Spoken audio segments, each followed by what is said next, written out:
Hello students. जैसा कि पिछले क्लास में हमने आपको बताया, अर्थमेटिक प्रोग्रेशन में क्वेश्चन नंबर 7 तक कर चुके थे और वो पार्ट 3 बनाया था हमने। और हम इसको पार्ट 4 बनाते हैं।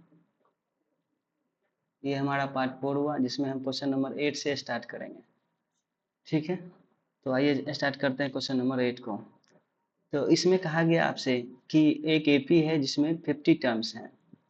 देखिए, क्वेश्चन स्टेटमेंट वाले क्वेश्चन में आपको ये चीज ध्यान रखना होता है कि उसमें क्या दिया गया है। तो सबसे पहले स्टेटमेंट या किसी भी क्वेश्चन में सबसे पहले आप ये नोटिस करिए कि उसमें क्या दिया गया है। क्वेश्चन में जो चीज दिया जा रहा है उसको आप नोट डाउन करिए। जैसे यहाँ पर 50 टर्म्स दिए गए हैं, यानी एन का वैल्यू आपको 50 मिल गया है। उसमें आपको आगे कह रहा है कि व्हिच थर्ड टर्म इज 12, जिसका तीसरा टर्म जो है वो 12 है। तीसरा टर्म का मतलब हो गया कि आपके पास ए थ्री का जो वैल्यू है वो आपको 12 दिया गया है। ए3 का मतलब आप समझ ही गए हैं कि a+2d इज इक्वल टू 12। तो अगर आपको ये समझ में नहीं आ रहा है तो आपको इससे पहले आपके कॉन्सेप्ट वाला वीडियो देखना बहुत जरूरी है। तो आप इससे पहले जो वीडियो रिकॉर्ड किए गए हैं आप उसको जरूर देखें। और इसमें आपको कहा जा रहा है कि लास्ट टर्म जो है 106 है। अब लास्ट टर्म का मतलब आपको समझ में आनी चाहिए। ए एन का वैल्यू दिया गया है, यानी ए एन का वैल्यू जो है आपके पास वो 106 है। ठीक है, आपको इतना बात समझ में आ गया। और आपसे पूछा क्या जा रहा है, तो आपसे पूछा जा रहा है कि 29th टर्म बताइए। तो आपको पता है कि जो लास्ट टर्म है वो आपको 106 मालूम है। और इस एपी में टोटल आपके पास 50 टर्म्स हैं। कहने का मतलब ये हुआ कि जो एन का वैल्यू है वो आपको 50 दिया गया है। तो आप जनरल फार्मूला जानते हैं, ए एन जो होता है वो होता है a+n-1 इंटू डी। और ए 50, एन की जगह आप 50 रखेंगे क्योंकि आपको पता है कि इसमें 50 टर्म्स हैं। तो ए 50 इज इक्वल टू ए, और ए आपको पता नहीं है। तो नहीं है तो आपको ए की जगह ए रखिए, प्लस एन, एन की जगह आप 50 रखिए, -1 इंटू डी। और डी आपको पता नहीं है तो डी की जगह आप डी ही रखेंगे। यहाँ से जो ए 50 है यानी लास्ट टर्म वो आपको 106 दिया गया है। तो आप ए 50 की जगह पर रखेंगे 106 is equal to a+49 D. और ये आपका दूसरा इक्वेशन बन जाएगा। उम्मीद है आपको समझ में आया होगा। नहीं समझ में आया तो आप इसको पीछे करिए वीडियो को और फिर से देखिए इस चीज को। तो यहाँ से आपको दो समीकरण बना, एक बार रिपीट कर देना चाह रहा हूँ। तो तीसरा टर्म आपको दिया गया था 12, तो a+2d आपने 12 लिखा। और लास्ट टर्म आपको 106, यानी ए एन का वैल्यू आपके पास 106 है। और टोटल 50 टर्म है यानी एन का भी वैल्यू आपके पास पता है 50। तो एन की जगह आपने 50 रखा। और लास्ट टर्म आपका ए एन जो था, यानी ए एन को ही आप A50 कहेंगे। और वो आपको 106 दिया। तो दोनों बातों से मिला करके हमने दो इक्वेशन बनाए। तो पहला इक्वेशन आपके पास है a+2d इज इक्वल टू 12। और अगला इक्वेशन आपके पास है a+49d इज इक्वल टू 106। इसे इस दोनों इक्वेशन को हम जब सॉल्व करेंगे तो इसमें से आपको एलिमिनेटिंग मेथड से हम सॉल्व कर रहे हैं। एलिमिनेटिंग मेथड आपसे कहता है कि किसी एक टर्म को आप एलिमिनेट कर दें। तो यहाँ पर दो टर्म सेम है ए और ए, उसको हम एलिमिनेट कर रहे हैं। और इसके लिए आपको साइन को चेंज करना पड़ेगा, यानी इक्वेशन 1 माइनस इक्वेशन 2 कर रहे हैं। यहाँ पे इक्वेशन 1 माइनस कर रहे हैं हम इक्वेशन 2, यानी इक्वेशन 1 में से 2 को घटा रहे हैं। तो घटाने पर ये दोनों कट जाएगा, यहाँ घटेगा तो -47d दे रहे हैं। और जब हम इसको घटाएंगे 106 में से 12 को, तो 6 में से 2 गया 4 बचेगा, और 10 में से 1 गया तो 9 बचेगा। और ये माइनस में आएगा। ठीक है, और जब आप इसको फर्दर सॉल्व करेंगे तो यहाँ से d का मान आपको आ गया और 2, d का मान 2 मिल गया। अब ये d सॉल्व हो गया, आपका d आ गया। आप किसी भी इक्वेशन में इक्वेशन 1 या इक्वेशन 2 में आप d का मान रखें और a का मान निकालें। तो इसको हम इक्वेशन 1 में रख रहे हैं। यहाँ पर आप लिखेंगे putting the value of d in equation 1। हम 1 में रख रहे हैं इसको। और 1 का जो मान था a+2d इज इक्वल टू 12। ए निकालना है हमें, डी मालूम है 2 गुने 2 इज इक्वल टू 12। यहाँ से a+4 इज इक्वल टू 12। यहाँ से a का मान आपके पास 8 आ गया। अब आपको a पता चल गया, d पता चल गया। तो हम इसको यहाँ से इसको मिटा लेते हैं। ए पता है और डी पता है, तो कुछ चीज़ें हम यहाँ से हम गायब कर लेते हैं, जैसे कि हम इसको यहाँ सॉल्व करने की कोशिश करेंगे।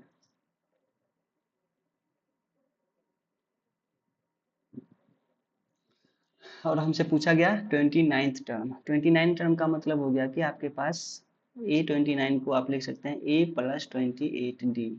तो ए का मान आपने 8 निकाला है, प्लस 28, डी का मान आपने 2 निकाला है, तो 8 प्लस, अब 28 गुना 2 जब आप करिएगा तो 8 दूनी 16, 2 दूनी 4, 4 और 1 मिलकर के 5।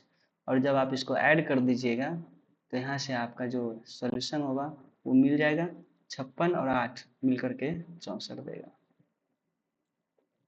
तो आपको यहाँ पर इस क्वेश्चन को इस तरह से आप सॉल्व कर सकते हैं। अगला क्वेश्चन, आगे बढ़ते हुए हम 9वां क्वेश्चन पे आते हैं। तो यहाँ पर आपसे दिया गया है, if third and ninth term of an AP are 4 and -8, यानी तीसरा टर्म 4 और 9वां टर्म -8 दिया गया है। तो इसमें दो चीजें हैं, तो गिवन क्या क्या है। तो सबसे पहले आप गिवन में चलेंगे। गिवन, इसको हम डिटेल में आपको लिखने के लिए भी अब सिखा रहे हैं, धीरे धीरे करके आप लिखना सीखें। तो गिवन सबसे पहले आप लिख लेंगे थर्ड टर्म आपको दिया गया है 4। अब इसको जब आप जनरलाइज करिएगा थर्ड टर्म को, तो आप लिख सकते हैं A+2D इज इक्वल टू 4। तो इसको आप इक्वेशन 1 मान लीजिए। आगे दिया गया है आपके पास नाइन्थ टर्म आपको दिया गया है, -8। अब जब आप इसको जनरलाइज करिएगा तो आप लिख सकते हैं इसको A+8D इज इक्वल टू -8, और इसको आप सेकेंड इक्वेशन मान सकते हैं। तो इस तरह से आपने दो इक्वेशन माना। अब आपको पता है कि इसको क्या करना है, तो दोनों इक्वेशन को इक्वेट कीजिए। फ्रॉम इक्वेटी, दोनों इक्वेशन को इक्वेट करने का मतलब हो गया कि आप दोनों को सॉल्व कर करके ए और डी का मान निकालें। तो यहाँ से हम करेंगे इक्वेशन 1 - 2, एक में से दो को घटा रहे हैं। तो इक्वेशन ए कहता है A+2D इज इक्वल टू 4, और इक्वेशन सेकेंड कहता है A+8D इज इक्वल टू -8। आप दोनों में माइनस कर रहे हैं तो माइनस यहाँ पर आएगा माइनस, ये माइनस इसके साथ, ये माइनस माइनस है तो मिल करके प्लस बन जाएगा। ये कैंसिल हो गया। अब आपको पता है 2 में से 8 घटेगा, -6D हो गया। अब +8 + 4 दोनों मिलकर के 12। यहाँ से जब आप इसको फर्दर सॉल्व करेंगे तो डी का जो मान आएगा वो -2। अब आपने डी निकाल लिया, तो डी निकाल लिया तो इस डी का जो मान होगा अब आप रखेंगे इक्वेशन 1 या फिर इक्वेशन 2 में, आप किसी भी इक्वेशन में रख सकते हैं। यहाँ से फिर हम वही बात लिखेंगे, putting the value of D in equation first. जब आप फर्स्ट में रख रहे हैं, फर्स्ट कह रहा है A+2D is equal to 4, A plus D के जगह पर आप -2 रख रहे हैं is equal to 4, A-4 is equal to 4। यहाँ से जो आपका मान आएगा A इज इक्वल टू 8। तो अब आपके पास A मिल गया, D मिल गया, और आपसे पूछ रहा है कि which term of this AP is 0, इस AP का कौन सा टर्म जो है वो 0 है। तो हम यहाँ पर इसको थोड़ा सा एरेज कर लेते हैं, मुझे नया पेज रखना चाहिए, नहीं रखा हूँ, तो हम यहाँ पर इसको एरेज कर लेते हैं ताकि हमें कुछ स्पेस मिल जाए। तो अब आपको इसमें करना क्या है, तो आपसे पूछा क्या जा रहा है, तो उस पर आप फोकस करिए। तो आपसे पूछा जा रहा है कि इस AP का जो है कौन सा पद 0 हो जाएगा। कौन सा पद का मतलब नंबर पूछ रहा है, कैमा पद, जैसे 16वां पद, 13वां पद या 15वां 16वां, इस तरह से। यानी अगर आप कौन सा पद निकाल रहे हैं का मतलब है कि आपको निकालना क्या है, तो निकालना है वैल्यू ऑफ एन पूछा जा रहा है कि कौन सा पद आपका 0 हो गया। तो एपी का जो पहला पद था वो आपको 8 निकला है, ए का मान जो है 8, और डी का जो मान है वो -2 निकला था। ठीक है, और हमसे पूछा जा रहा है कि कौन सा पद 0 होगा। तो आइए निकालते हैं। तो हमने मान लिया कि इसका एनवा पद जो है वो 0 है। एनवा पद क्या है, 0। अब आप जनरलाइज फार्मूला जानते हैं, ए एन इज इक्वल टू क्या हो जाएगा, ए plus n-1 into D. A N का मान आपको 0 है, ए का मान आपको पता है 8 है, प्लस n मालूम नहीं है, वो आपको फाइंड करना है, और d का मान -2 है। जब आप इस 8 को लेफ्ट हैंड साइड में भेजेंगे तो -8 हो जाएगा, n-1 इंटू -2, और यहाँ से -2 मल्टीप्लाई में इधर आके डिवाइड हो जाएगा, और यहाँ से n-1 जब इसको आप फर्दर सॉल्व करेंगे तो 4 देगा, और n का मान यहाँ से आ गया 5। कहने का मतलब क्या हो गया? कहने का मतलब ये हुआ कि आपको निकालना था कि जीरो कौन सा पद है, तो जीरो कौन सा पद हो गया? 5वां।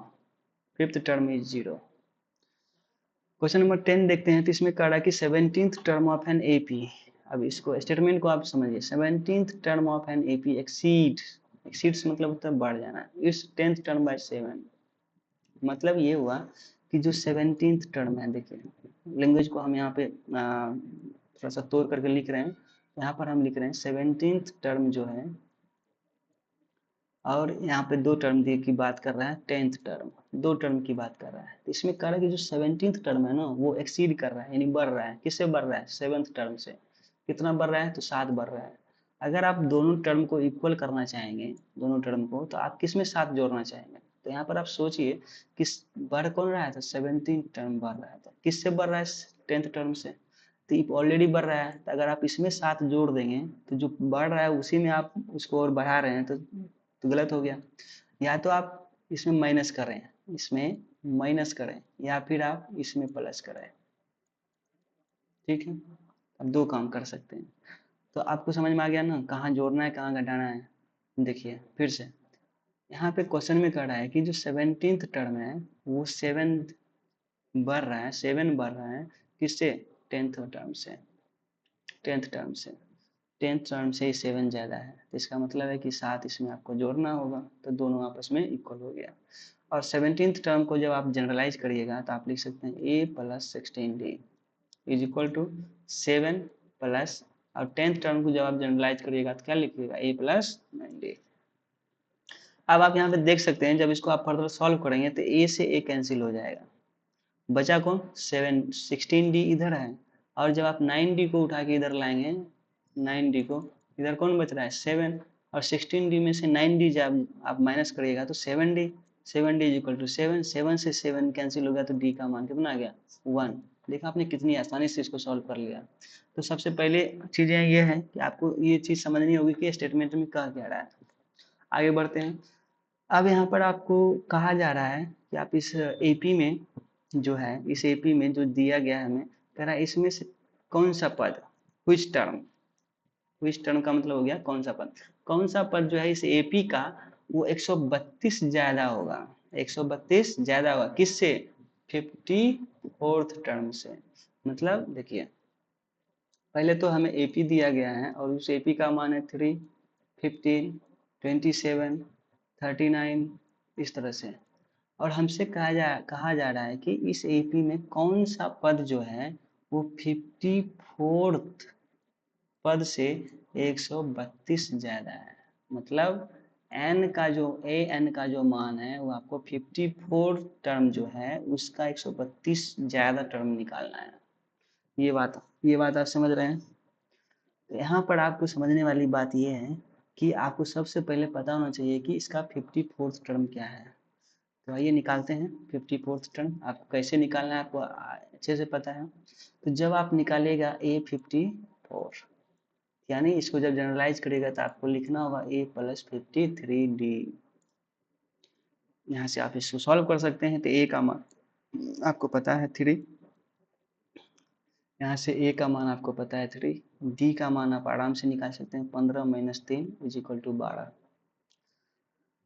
53 इंटू 12।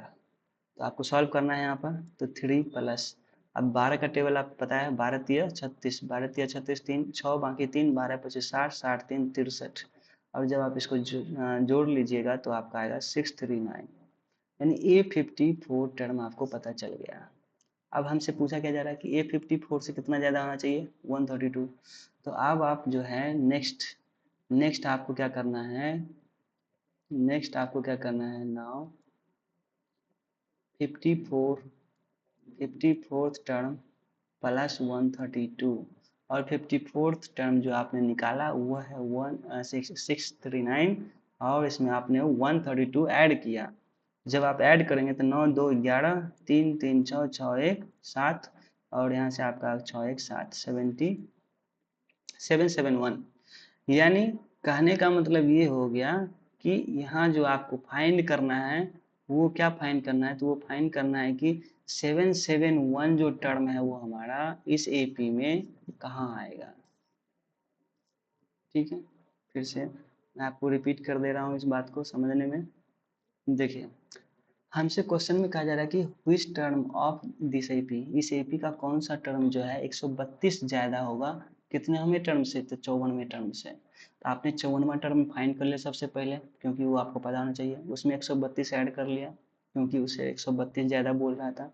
तो सॉल्व करने के बाद जो आपका 771 टर्म आया, ये आपका बन गया एनथ टर्म। यानी आपको अब फाइंड करना है कि 3 15 27, जब इस तरह से आगे बढ़ते जाएंगे तो 771 टर्म जो है वो कै नंबर पर है। यानी फाइंड क्या करना है, तो फाइंड करना है आपको एन। तो आपको ए एन अब पता चल गया है, 771 है। इसके बाद ए आपको पता चल गया 3 है, डी आपको पता चल गया है 12 है, और आपको निकालना क्या है, तो निकालना है एन, कितने अभी नंबर पर है। तो अब यहाँ से आप जनरलाइज फार्मूला लगाएंगे फिर से, A N is equal to A plus N minus one into D. A N का वैल्यू आपको मालूम है 771 इज इक्वल टू ए का वैल्यू आपको कितना दिया गया 3 प्लस एन आपको फाइंड करना है एन माइनस वन, और डी का मान आपको पता है 12। अब आप आराम से इसको सॉल्व कर सकते हैं। तो 771 minus 3 is equal to 3 plus 3 तो उधर भेज दिए हैं 3, तो यहाँ से बच गया n माइनस वन इंटू 12। अब आप इसको घटाएंगे जब, तो 11 में से 3 जाएगा तो कितना बचेगा 8, ये बच गया 6, और ये बच गया 7, ये आपका। और 12 जो है इधर मल्टीप्लाई में है, जब आप इसको इधर भेज देंगे तो ये आ जाएगा डिवाइड में, और इधर आपका बचेगा n माइनस वन। जब आप इसको काटेंगे तो 12 छक 72, 4 से बचेगा 4 और 8 48, 12 चौक 48, तो यहाँ पर हो गया 64, और माइनस वन को जब आप इधर भेज देंगे तो ये आ जाएगा plus one is equal to N. तो यहाँ से एन का वैल्यू कितना आ गया 65।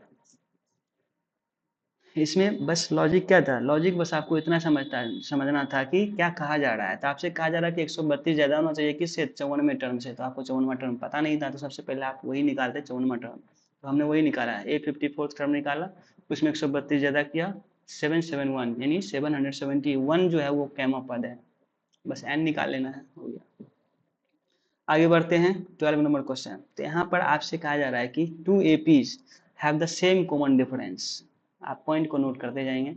To AP have the same common difference, the difference between their 100 term is 100। What is the difference between their 1000 term. अच्छा, इसमें जो है 13 नंबर का क्वेश्चन इसी में ऐड हो गया है, यहाँ से आप इसको अलग रखेंगे। ये है 13 नंबर का क्वेश्चन। तो एक मिनट, यहाँ से मैं इसको इरेज कर लेता हूँ।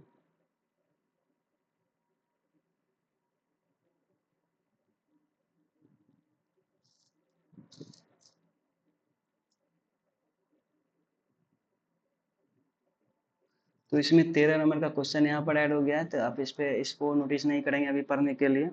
तो अभी आप समझिए यहाँ पर क्या कह रहा है। हमारे पास दो एपी है, तो सबसे पहले हम मान लेते हैं AP1 AP2, हमारे पास दो एपी है। ठीक है, एक में हम A1 को A मान लेते हैं, और D को, ठीक है, D को स्मॉल d ही मानेंगे। यहाँ पर जो है A1, इसको हम कैपिटल A मान लेते हैं, और इसका जो D है यानी सार्वंतर, इसको हम कैपिटल D मान लेते हैं। सपोज के लिए, ये सब सपोज किया गया, दो एपी। अच्छा, कहा क्या जा रहा है कि कॉमन डिफरेंस दोनों का सेम है। अच्छा, तब तो आसान हो गया हमारे लिए। आसान क्या हो गया कि कॉमन डिफरेंस दोनों का क्या है, सेम है। कॉमन डिफरेंस सेम होने का मतलब हो गया, यहाँ जो AP1 का जो हमने कॉमन डिफरेंस D माना है, वही कॉमन डिफरेंस किसका होगा, AP2 का, यानी D का मान सेम रहेगा। सिर्फ बदल कौन गया, बदल गया है A1 और A1, दोनों AP का A1 बदल गया है। ठीक है, तो हमसे पूछा जा रहा था difference between there 100th term is 100। 100 term का जो डिफरेंस है वो 100 है। तो what is the difference between their 1000 term. तो सबसे पहले हम आगे बढ़ते हैं। तो हमसे जो दिया गया उस पर हम बात करते हैं। तो हमारे पास दिया है गिवन में डिफरेंस 100 टर्म का यानी A100, ठीक है, माइनस इसका A100। ये आपके पास कितना दिया है, 100 दिया है। दोनों के 100 टर्म मतलब 100वां टर्म का जो डिफरेंस है वो 100 दिया है, 100वां टर्म, ठीक है। अच्छा, AP1 के लिए जो है 100वां टर्म कौन लिख सकते हैं, A प्लस 99D, ये बात हो गई। और जो AP2 होगा इसके लिए हमें लिखना होगा A कैपिटल L क्योंकि कैपिटल A माने हैं, अब प्लस 99D। अच्छा, D दोनों के लिए सेम है, D दोनों के लिए क्या है, सेम है, सेम इज इक्वल टू 100। ये हो गई यहाँ तक। इसको हम अरेंज कर लेते हैं एक बार, मुझे थोड़ा सा समय दीजिए, हम इसको हटा करके अरेंज ही कर लेते हैं। थोड़ा सा ऑर्गेनाइज वे में लिखना बहुत ज़रूरी होता है। तो आइए हम एक बार फिर से लिखते हैं। सबसे पहले हम यहाँ मान लेते हैं AP1, ठीक है। AP1 के लिए हम A और कॉमन डिफरेंस को D माने हैं, ठीक है यहाँ तक। AP2 के लिए हमें A को कैपिटल A माना है, D को D ही माना है क्योंकि बोल दिया है कि सेम कॉमन डिफरेंस है, यहाँ तक में दिक्कत नहीं। According to question their 100th terms difference, their 100 terms difference of 100th term is 100। अब 100 टर्म का डिफरेंस 100 है तो इसका मतलब हो गया कि A यहाँ से, ठीक है, A minus A plus 99D minus capital A plus 99D is equal to 100। यहाँ से जब आप इसको फर्दर सॉल्व करेंगे तो A plus 99D minus A minus 99D is equal to 100। इसको आप देखेंगे तो यहाँ से कट गया, A minus A is equal to 100। आप इसको एक इक्वेशन मान करके रख लें अभी, ये आगे काम आएगा। आगे कैसे काम आएगा तो आप देख रहे हैं हमसे पूछ क्या रहा है, तो पूछ रहा है what is the difference between their 1000 term, 1000 term का डिफरेंस, अगेन 1000 टर्म्स। तो डिफरेंस बिटवीन 1000 टर्म को अब हम लिखेंगे A प्लस 999D, ठीक है, माइनस A प्लस 999D, ये हमसे पूछा जा रहा है। जब हम इसको फर्दर सॉल्व करेंगे तो A plus 999D minus A plus minus minus 999D, और ये कट गया, हमें A माइनस A ही आ गया। और A माइनस A का वैल्यू आपने पहले ही निकाल लिया, कितना है 100, यानी इसका भी मान कितना आ गया 100। इस तरह के क्वेश्चंस आपको मिलते हैं तो आप इसको समझने के लिए आराम से इसको समझ सकते हैं, इसमें कोई बड़ी बात नहीं है। तो यहाँ तक समझने में आपको हमें लगता है कोई दिक्कत नहीं होनी चाहिए। हम आगे बढ़ते हैं, अगले क्वेश्चन पर चलते हैं। इसी में 13 नंबर का क्वेश्चन आपसे दिया गया है तो हम इसको इसी पे सॉल्व कर लेते हैं। 13 नंबर का क्वेश्चन आपसे कह रहा है कि how many 3 digit numbers are divisible by 7, ठीक है। 3 डिजिट का नंबर हमें निकालना है कि कितने डिजिट्स हैं जो 7 से डिविजिबल है। तो आपसे सबसे पहली बात की पूछा गया 3 डिजिट नंबर, तो सबसे पहले आप 3 डिजिट नंबर में सोचिए कहाँ से शुरू होगा, 100 से, और कहाँ पे खत्म हो जाएगा, इस तरह से जाते जाते 999 पे खत्म होगा। तो आपको इसी के बीच में निकालना है और वो भी डिविजिबल होना चाहिए 7 से। तो सबसे पहले आपको ये पता होना चाहिए कि 7 से डिविजिबल होने वाले नंबर कौन सा है। तो आप यहाँ पर निकालने के 2 तरीके हैं। तो पहला तरीका तो है कि आप अपने इसको भाग लगा लें 7 से। तो आप लगाएंगे 7 1 7, 3 0, 7 चौक 28, और यहाँ पर रिमाइंडर बच गया 2।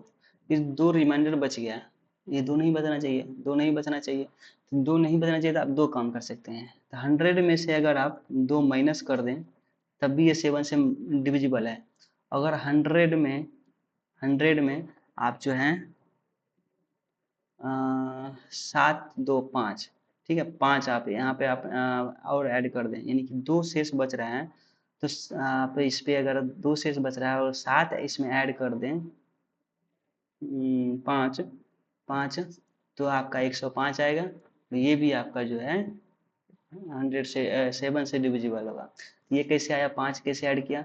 तो आप देख रहे हैं कि अगर यहाँ 2 की जगह 7 रहता तो ये कट जाता।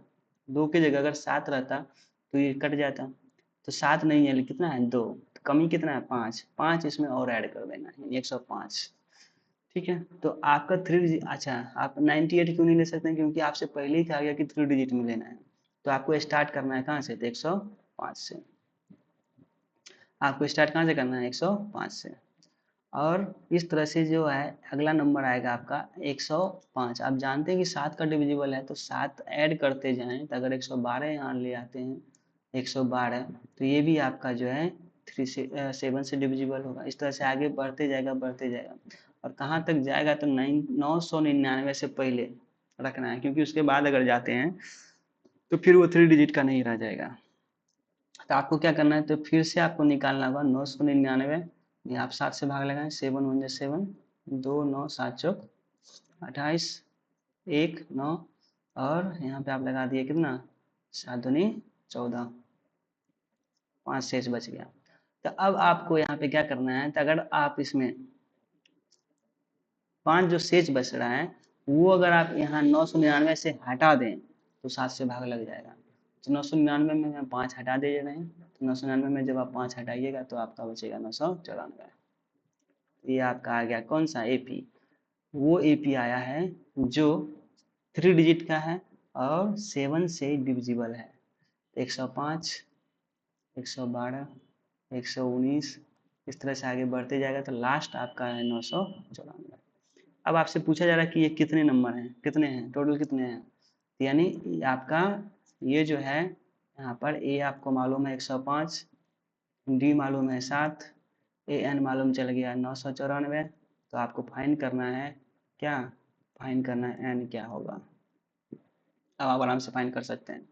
आपको पता है एन का फॉर्मूला क्या हो गया, A plus N minus 1 into D, और ए एन का वैल्यू आपको पता है 994 इज इक्वल टू ए का value 105 plus N minus 1 into D, D का मान आपको 7। 105 जब आप इसको इधर आके माइनस करेंगे तो 994 माइनस 105 हो जाएगा, equal to N minus 1 into 7। जब आप इसको सॉल्व करें, 14 में से 5 जाएगा तो 9, ये बचा 8, और ये बच गया आपका 8। और 7 इधर मल्टीप्लाई में है, जब आप इसको इधर भेजेंगे तो ये डिवाइड में आ जाएगा। यहाँ से आ गया n-1। आप इसको काट दें, 7 से 7 एक 7 वन 7, 7 1 और 8, 7 दूनी 14, 4 और 9, 7 सते 49, 127, 127। इधर वाला जो माइनस है वो आपका इधर आके प्लस हो जाएगा। इस तरह से n का वैल्यू आपका 128। तो टोटल कितने नंबर हो गए, 128। 128 नंबर हैं जो 3 डिजिट के हैं और वो 7 से डिविजिबल हैं। इस तरह से आप फाइंड कर सकते हैं। आगे बढ़ते हैं, अगला क्वेश्चन। अब देखिए, अब यहाँ पे क्या कहा जा रहा है, हाउ मेनी मल्टीपल्स ऑफ 4। 4 का मल्टीपल, आप मल्टीपल आराम से जानते हैं, मल्टीपल का मतलब होता है गुना, यानी 4 का मल्टीपल करने का मतलब होगा कि 4 के टेबल में आना चाहिए। तो 4 का मल्टीपल आपका कौन कौन हो रहा है, 4 का मल्टीपल आपका हो रहा है 4, और फिर 4 दूनी 8, 4 तिया 12, इस तरह से आप टेबल पढ़ सकते हैं। तो आपसे कहा जा रहा है कि 4 का जो मल्टीपल है वो 10 से लेकर के 250 के बीच में रहना चाहिए। ठीक है, तो आप स्टार्ट करते हैं। तो जैसे आप 10 के बाद से अगर 4 का मल्टीपल ढूंढेंगे तो आपको 12 से स्टार्ट होगा। तो सबसे पहले तो आपका एपी जो बनेगा वो कहाँ से स्टार्ट होगा, 12। तो 4 का मल्टीपल है तो अगला नंबर आपका 16, अगला नंबर आपका 20, और इस तरह से आपका बढ़ेगा, कहाँ तक जाएगा, 250। मल्टीपल का मतलब हो गया कि 250 या 250 से पहले वो नंबर होना चाहिए जो 4 से डिविजिबल है। 4 से डिविजिबल है यानी 4 के टेबल में आ रहा है। तो आप यहाँ पे निकाल लें पहले से कि कौन सा नंबर जो 4 से कट रहा है। तो यहाँ से आप निकालेंगे 4 से 24, 1 0, 4 दूनी 8। अच्छा, 2 शेष बच रहे हैं, ये 2 शेष नहीं बचना चाहिए, नहीं बचना चाहिए, तब तो कटेगा ना। अच्छा, 2 शेष अगर हम हटा दें, 2 शेष अगर हम हटा दें, 250 में से हटा दें तो 248 बचेगा। ठीक, 248। लेकिन अगर आप ये देखें कि दो जोड़ भी दें 252, वो भी 4 से डिविजिबल है, तो आप 252 क्यों नहीं लेंगे? आप 252 इसलिए नहीं लेंगे क्योंकि आपसे कहा गया है कि 250 के अंदर रहना चाहिए, इसलिए आप 248 लेंगे, ना कि 252। अब फिर आपसे क्या पूछा जा रहा है? एन।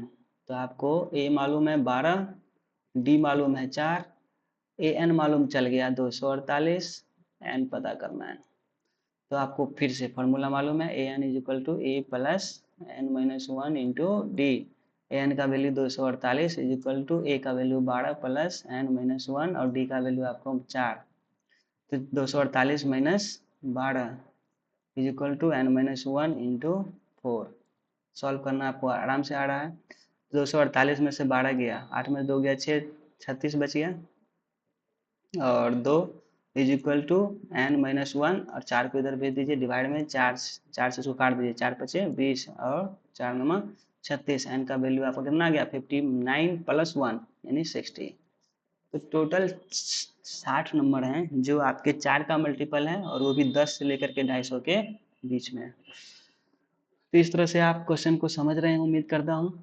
आगे बढ़ते हैं अगले क्वेश्चन, जो 15 नंबर का क्वेश्चन है। आपसे कहा जा रहा है कि for what value of N are the nth term of AP is इतना इतना आर इक्वल। आपके पास दो एपी हैं, यहाँ पे आपके पास दो एपी हैं, ठीक है। तो एपी वन आपके पास कितना है? तो एपी वन जो है वो आपका है 63, 65 इस तरह से, और एपी टू जो है वो आपके पास है 3, 10, 17। और इसमें आपसे क्या कह रहा है कि forward value of N, N के किस वैल्यू के लिए दोनों एपी का जो nth टर्म है वो सेम है, ठीक है। तो हम दोनों एपी का nth टर्म निकालने की कोशिश करेंगे। तो एपी वन के लिए ए का मान आपके पास 63 है, डी का मान आपका 65 माइनस 63 यानी कि 2 है, और इसका ए nth टर्म जब हम फाइंड करना चाहेंगे तो आपका होगा A plus N minus one into D. अब ए के जगह पे आप 63 रखेंगे plus N minus one into D, D की जगह पर आप कितना रख रहे हैं? 2, क्योंकि 2 निकाला है। तो 63, जब इसको आप फर्दर सॉल्व करेंगे तो 63 प्लस 2n माइनस 2, 63 में से आप अगर 2 माइनस कर दें तो आपके पास आ गया कितना? 61 प्लस 2n। फिर उसी तरह से आप दूसरे एपी का निकाल लें, ए का मान आपको पता है, डी का मान आपको पता है, आप निकाल सकते हैं। और इसका एन टर्म जब हम निकालना चाहेंगे तो हम रख रहे हैं 3 plus N minus one into D. तो इसका जो एन टर्म है वो आपको कितना आ गया? 3 प्लस 7n माइनस 7। यहाँ से एन टर्म जो है आपका आ गया 7n माइनस 4। दोनों का एन टर्म मालूम है। हमसे पूछ रहा है एन के किस मान के लिए एन टर्म क्या होंगे? इक्वल होंगे, एन टर्म इक्वल, यानी कि अकॉर्डिंग टू क्वेश्चन दोनों का nth टर्म इक्वल है। nth टर्म दोनों का निकाल चुके हैं, तो हम इक्वल कर लेते हैं। तो 61 plus 2n is equal to 7n minus 4। आप इसको सॉल्व करने की कोशिश करिए, माइनस 4 को आप इधर भेज दीजिए तो 61 प्लस 4, और 2n को आप इधर भेज दीजिए तो माइनस 2n। यहाँ से हो गया 65 इज इक्वल टू 5n। आप इसको काट लीजिए जब n इज इक्वल टू 13, यानी n के 13वां, एन का मतलब जो 13 जो मान है, 13वां पद जो है दोनों का सेम आएगा। 13वां पद जो है दोनों का सेम आएगा। समझ में आ रहा है आपको? 16वां क्वेश्चन, उम्मीद करता हूँ समझ में आ रहा होगा। अगर समझ में ना आ रहा है तो आप थोड़ा सा ब्रेक ले सकते हैं, ब्रेक लेने के बाद फिर से आप इसको समझ सकते हैं। Determine the AP whose third term is 16। AP निकालना है जिसका थर्ड टर्म 16 दिया है। Seventh term exceed the fifth term by 12। इसमें दो बातें बोली है। तो पहला तो इजी है, तो पहला आपके पास गिवन है, और उसमें गिवन क्या है? तो गिवन है आपके पास थर्ड टर्म 16। अच्छा, इसमें कुछ गड़बड़ी हो रही है क्या? वीडियो सही चल रहा है ना? मेरा पेन सही से काम नहीं कर रहा है, क्यों? तो ठीक है, पेन काम कर रहा है क्या? तो आप थर्ड टर्म को जब जनरलाइज करिएगा तो a प्लस 2d लिखिएगा, यहाँ तक में कोई दिक्कत नहीं, और इज इक्वल टू 16। पेन छोड़ क्यों रहा है भाई?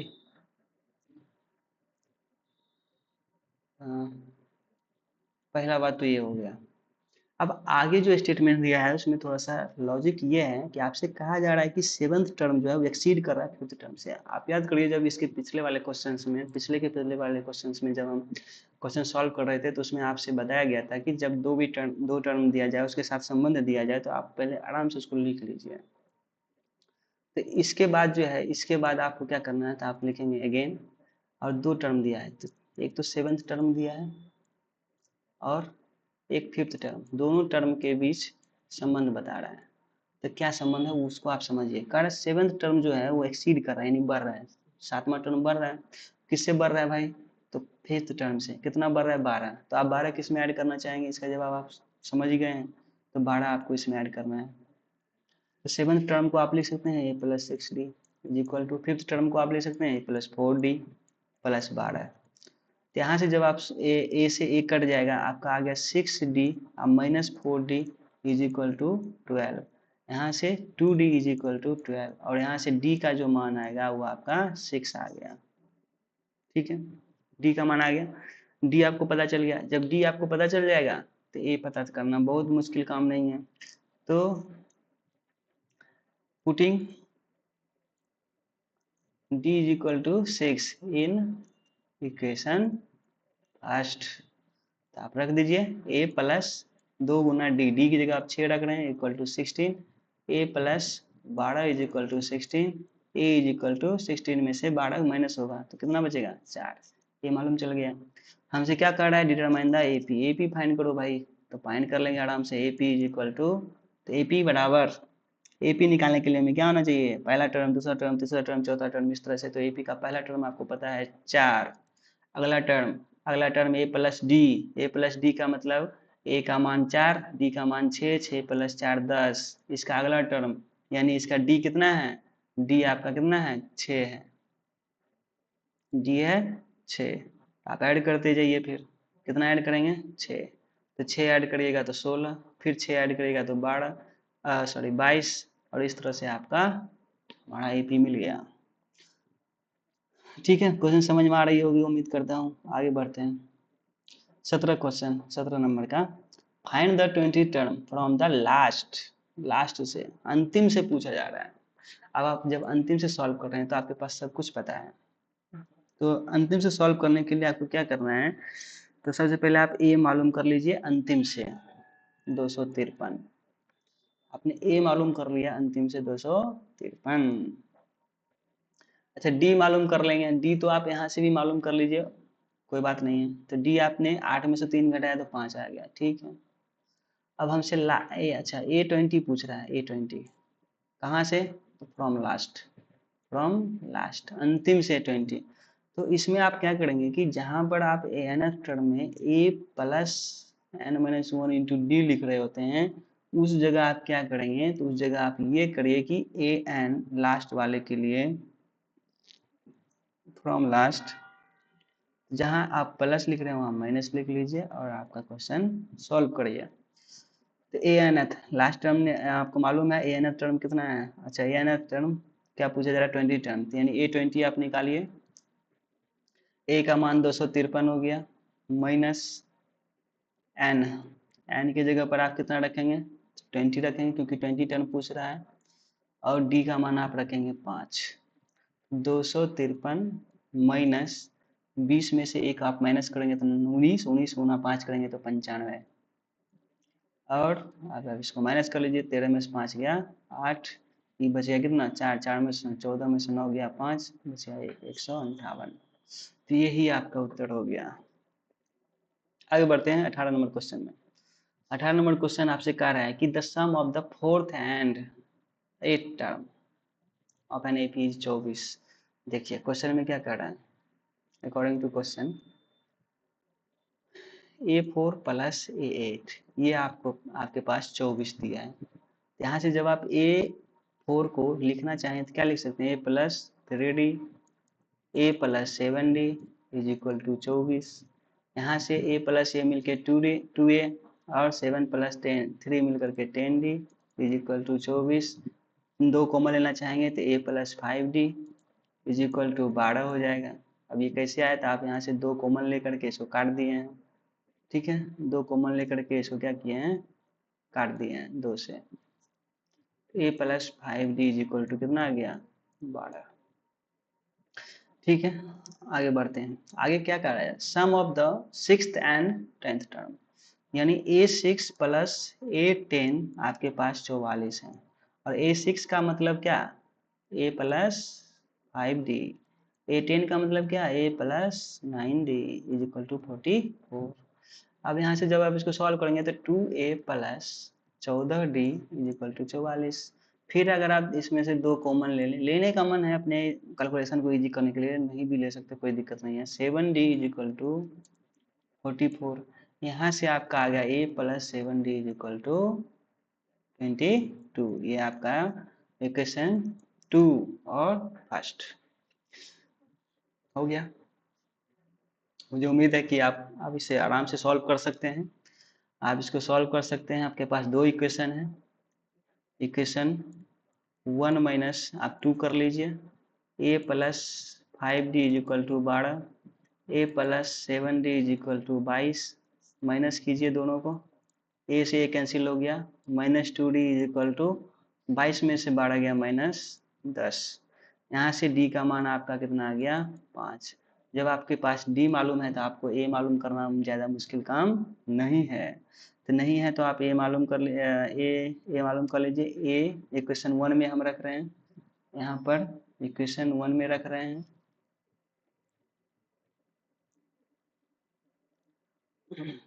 इक्वेशन 1 क्या कह रहा था हमारा, a प्लस 5d, d की जगह पर आप रखेंगे 5 तो 25 25 इज इक्वल टू 12।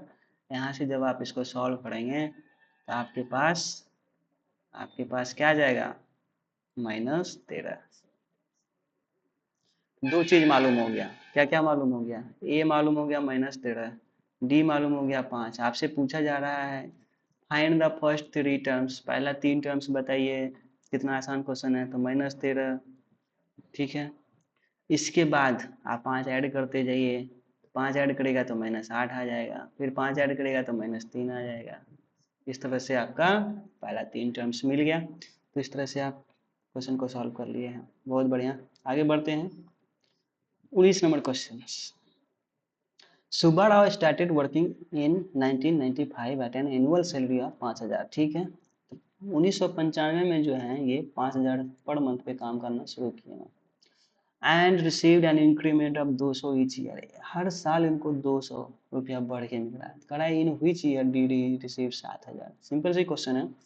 देखिए सबसे पहली बात है कि इन्होंने शुरू कहाँ किया था, तो 5000 पे काम करना शुरू किया, ठीक है। अच्छा ये 1995 साल है, इससे कोई ज़्यादा फर्क नहीं पड़ रहा है, किसी भी साल काम करना शुरू करें तो 5000 रुपया पे शुरू किया। अब इनको इंक्रीमेंट मिल रहा है हर साल, यानी अगले साल इनका सैलरी कितना हो जाएगा, 5200, ठीक है।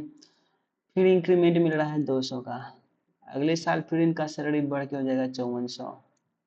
इस तरह से हमसे पूछा जा रहा है कि बताइए जो इनका सैलरी है वो 7000 रुपया कब हो जाएगा। इजी क्वेश्चन, क्या पूछा जा रहा है आपसे, एन। ए का मान आपको पता चल गया, ए आपका 5000 हो गया, डी आपका हो गया 200, और ए एन का वैल्यू आपको मिल गया है 7000, और एन आपको फाइंड करना है। उम्मीद है आप इसे आराम से फाइंड कर सकते हैं। तो इसका आंसर आप हमें कमेंट बॉक्स में बताएं, और अगर आपसे इसे क्वेश्चन सॉल्व नहीं हो रहा तो हम इसको सॉल्व कर ही देते हैं आपके लिए। तो फॉर्मूला आप फिर से लगाएंगे, ए एन बराबर A plus N minus 1 into D. A N का वैल्यू कितना आ गया 7000 इज इक्वल टू, ए का वैल्यू आपके पास पता है 5000 प्लस एन आपको फाइंड करना है, डी का वैल्यू 200। अच्छा 7000 में से जब आप 500 घटा देंगे, 5000 घटा देंगे तो आपके पास 2000 बचेगा, सिंपल सी, ठीक है।